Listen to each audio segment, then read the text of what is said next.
Hello दोस्तों, कैसे हैं आप लोग। आज हम लोग यूपी बोर्ड 2026 के top 14 important objective question solve करने वाले हैं। आज हम लोग क्लास 10 सामाजिक विज्ञान भूगोल चैप्टर 1 संसाधन एवं विकास से जितने भी इंपॉर्टेंट ऑब्जेक्टिव क्वेश्चन बन सकते हैं सभी क्वेश्चन को सॉल्व करेंगे। आप लोग सभी क्वेश्चन को बहुत ध्यान से देखिए और साथ साथ क्वेश्चन को सॉल्व करने का प्रयास कीजिए। वीडियो के लास्ट में कमेंट बॉक्स में अपना स्कोर जरूर कमेंट करिए कि आप लोग 40 में से कितना क्वेश्चन सही कर पाए। शुरू कर रहे हैं पहला क्वेश्चन। संसाधन किसे कहते हैं? केवल प्राकृतिक वस्तुओं को, मानव द्वारा बनाई वस्तुओं को, मानव की आवश्यकता पूरी करने वाली वस्तु, खनिज को। मानव की आवश्यकता पूरी करने वाली वस्तुओं को संसाधन कहते हैं। ऑप्शन नंबर सी आपका सही उत्तर है।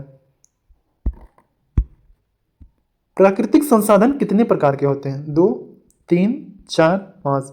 प्राकृतिक संसाधन 3 प्रकार के होते हैं। ऑप्शन नंबर बी आपका सही उत्तर है। कौन कौन से होते हैं? जैव और अजैव और एक संभावित संसाधन होता है। निम्न में से कौन सा जैव संसाधन है? जैव संसाधन कौन से होते हैं? जैसे वनस्पति हो गए, पेड़ पौधे, जीव जंतु, ये सब जैविक संसाधन के उदाहरण है। निम्न में से कौन सा जैव संसाधन है? जो वन है ये जैव संसाधन है। ऑप्शन नंबर सी आपका सही उत्तर है। अजैव संसाधन का उदाहरण क्या है? अजैव संसाधन क्या होते हैं? जैसे भूमि, जल, वायु, खनिज, सौर ऊर्जा, पवन ऊर्जा, ये सब अजैव संसाधन के उदाहरण है। इसमें से अजैव संसाधन कौन सा हो जाएगा? जो खनिज होता है ये अजैव संसाधन है। ऑप्शन नंबर डी आपका सही उत्तर है। संभावित संसाधन किसे कहते हैं? भविष्य में आने वाले उपयोग जो होने वाले होते हैं उन्हें संभावित संसाधन कहते हैं। भविष्य में उपयोग योग्य संसाधन को संभावित संसाधन कहते हैं। ऑप्शन नंबर बी आपका सही उत्तर है। विकसित संसाधन कौन से होते हैं? अज्ञात, आंशिक, पूर्ण रूप से उपयोग, अनुपयोगी। पूर्ण रूप से उपयोग होने वाले संसाधन को विकसित संसाधन कहते हैं। ऑप्शन नंबर सी आपका सही उत्तर है। राष्ट्रीय संसाधन का स्वामी कौन होता है? व्यक्ति, राज्य, राष्ट्र, पंचायत। राष्ट्रीय संसाधन का स्वामी राष्ट्र होता है। ऑप्शन नंबर सी आपका सही उत्तर है। निजी संसाधन का उदाहरण क्या है? नदी, वन, खेत, सड़क। निजी संसाधन क्या होता है? जो खुद का होता है, यानी खेत जो है ये निजी संसाधन का उदाहरण है। ऑप्शन नंबर सी आपका सही उत्तर है। सामुदायिक संसाधन का उदाहरण क्या है? कारखाना, चारागाह, घर, दुकान। सामुदायिक क्या होता है? जो सभी के लिए यूज होता है।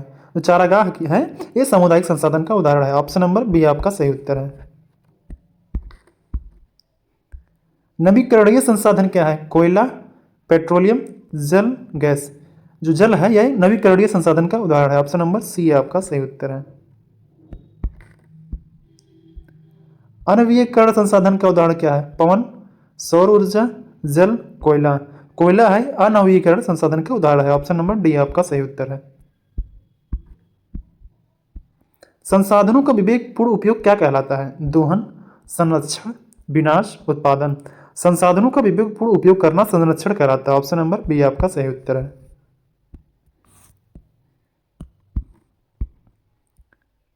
संसाधन नियोजन का उद्देश्य क्या है? अधिक दोहन, संतुलित विकास, निजीकरण, निर्यात।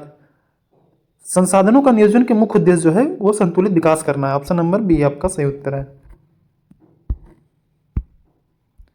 भारत में संसाधन नियोजन की आवश्यकता क्यों हुई?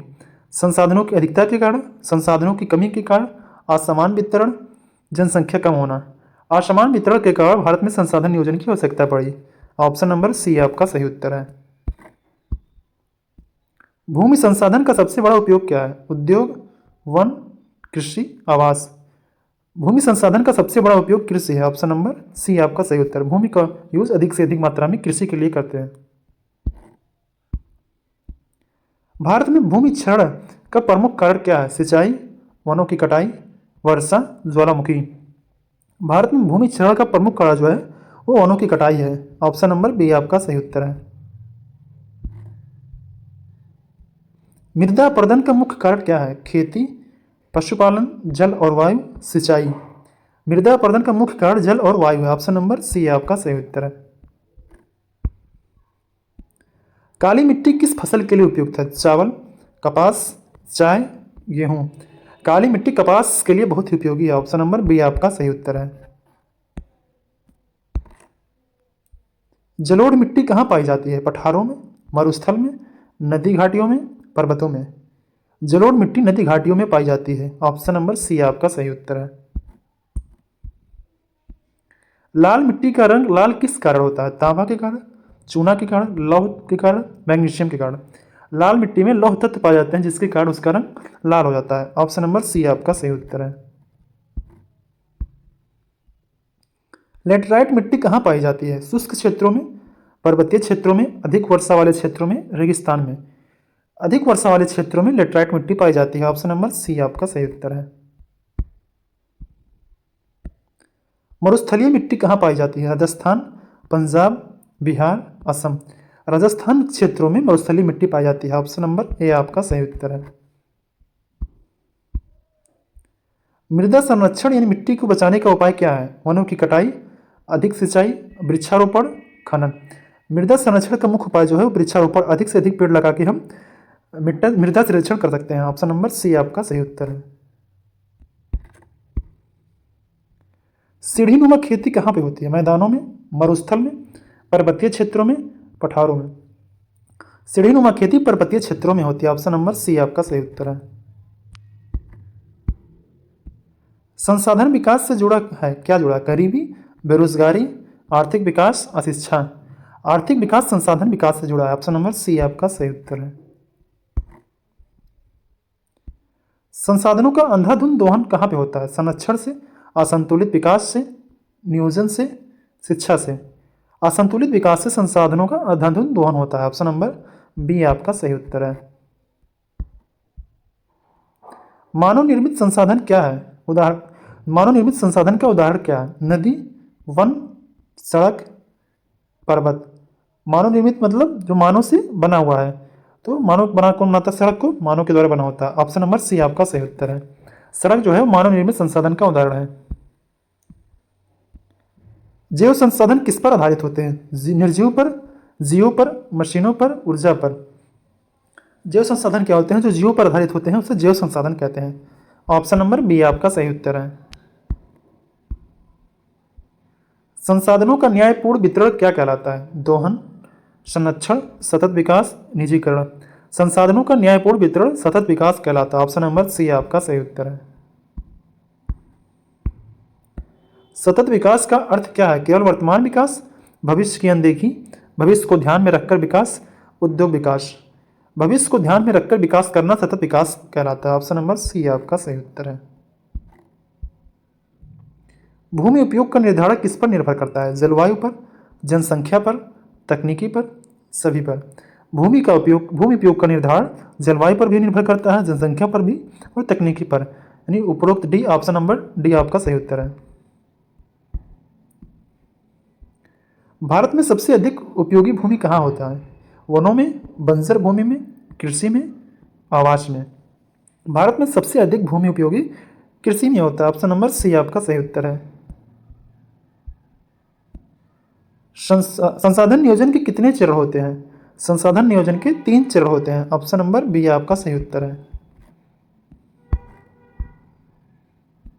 संसाधन नियोजन का पहला चरण क्या है? क्रियान्वयन, पहचान, संरक्षण, विकास। संसाधन नियोजन का पहला चरण होता है पहचान करना होता है। ऑप्शन नंबर बी आपका सही उत्तर है। संसाधन नियोजन का दूसरा चरण क्या है? पहचान, सूची बनाना, तकनीकी विकास, उपयोग। संसाधन नियोजन का दूसरा चरण होता है वो तकनीकी विकास है। ऑप्शन नंबर सी आपका सही उत्तर है। संसाधन नियोजन का तीसरा चरण क्या है? संरक्षण, क्रियान्वयन, विकास, पहचान। संसाधन नियोजन का तीसरा चरण है क्रियान्वयन करना। ऑप्शन नंबर बी आपका सही उत्तर है। संसाधन संरक्षण दिवस कब मनाया जाता है? 5 जून, 22 अप्रैल, 8 मार्च, 15 अगस्त। संसाधन संरक्षण दिवस 5 जून को मनाया जाता है। ऑप्शन नंबर ए आपका सही उत्तर है। संसाधनों की कमी का कारण क्या है? कम जनसंख्या, अत्यधिक दोहन, संरक्षण, नियोजन। संसाधनों का अत्यधिक दोहन करने के कारण ही संसाधनों की कमी है। ऑप्शन नंबर बी आपका सही उत्तर है। संसाधन विकास से जुड़ा है पर्यावरण संरक्षण, औद्योगिकरण, सतत विकास, सभी। ये सभी संसाधन विकास से जुड़े हैं। पर्यावरण संरक्षण भी, औद्योगिकरण और सतत विकास सब संसाधन विकास से जुड़े हुए हैं। ऑप्शन नंबर डी आपका सही उत्तर है। संसाधन एवं विकास अध्याय का मुख्य उद्देश्य क्या है? संसाधनों का दोहन, संसाधनों का संरक्षण व विकास, केवल उद्योग, केवल कृषि। संसाधन में विकास के अध्याय का मुख्य उद्देश्य क्या है? संसाधनों का संरक्षण व विकास। ऑप्शन नंबर बी आपका सही उत्तर है। और ये आज का लास्ट क्वेश्चन था। अगर क्वेश्चन पसंद आए तो चैनल को लाइक और सब्सक्राइब जरूर करें। ऐसे ही क्वेश्चन के साथ मिलते हैं अगले वीडियो में।